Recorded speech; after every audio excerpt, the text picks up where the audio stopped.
Kami sangat berbahagia, karena kami sebelumnya minta maaf kalau kedatangan kami hanya seberapa dan tidak semua dikatakan yang lain ada yang kerja dan ada yang sekolah. Jadi seberapapun kedatangan kami pagi hari ini tidak mengurangi rasa sukacita daripada saudara-saudari yang sangat berbahagia pagi hari ini.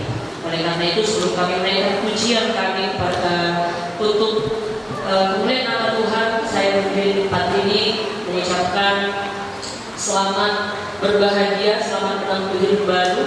Kiranya Tuhan Yesus memberkati pernikahan abang dengan teman kami Christine, di mana kebetulan juga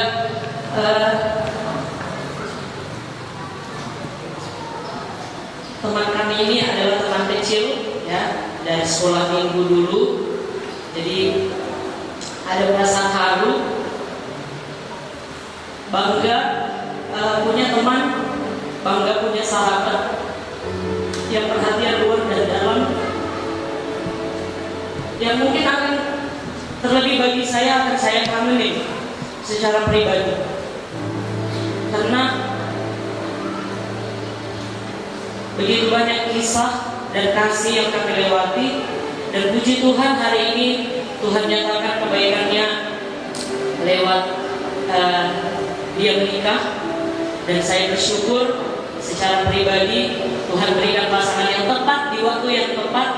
Dan seperti pujian yang akan kami naikkan pagi hari ini, pujian di waktu yang tepat.